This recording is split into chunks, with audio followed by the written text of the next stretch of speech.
तो क्या तेजस्वी यादव मुस्लिम नेताओं से नाराज चल रहे हैं? और हम ऐसा इसलिए कह रहे हैं क्योंकि आपको बता दें कि जब तेजस्वी यादव लोकसभा चुनाव की समीक्षा कर रहे थे, यानी कि चुनाव हारने के बाद जब समीक्षा बैठक हो रही थी, तब कहीं ना कहीं तेजस्वी यादव मुस्लिम नेताओं से नाराज दिख रहे थे।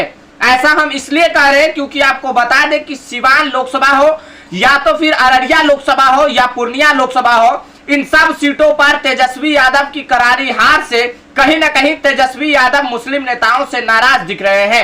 और ऐसा हम इसलिए कह रहे हैं क्योंकि आपको बता दें कि सिवान लोकसभा में जब आप देखिएगा तो राष्ट्रीय जनता दल की वो स्थिति थी सिवान लोकसभा में कि राष्ट्रीय जनता दल तीसरे नंबर पर आ गई। आपको बता दें कि वहां से विजया लक्ष्मी को जीत मिला था।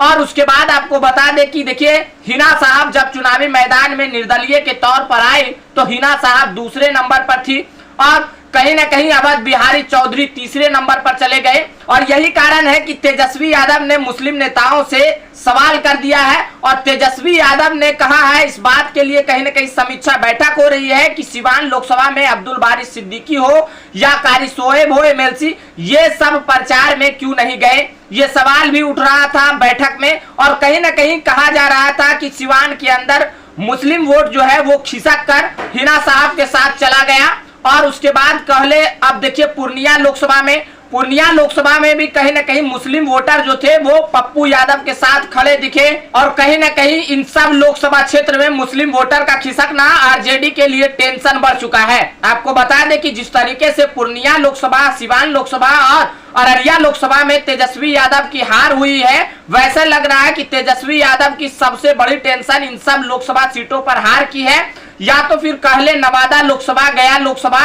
और जमुई लोकसभा, इन सब सीटों पर बड़ी अंतर से तेजस्वी यादव की हार हुई है। और कहीं ना कहीं इन सब पर जब बैठक हुआ तब बात धीरे धीरे खुलकर सामने आने लगा कि आखिर किन कारणों के वजह से राष्ट्रीय जनता दल की बिहार के अंदर इतने सीटों पर करारी हार हुई है।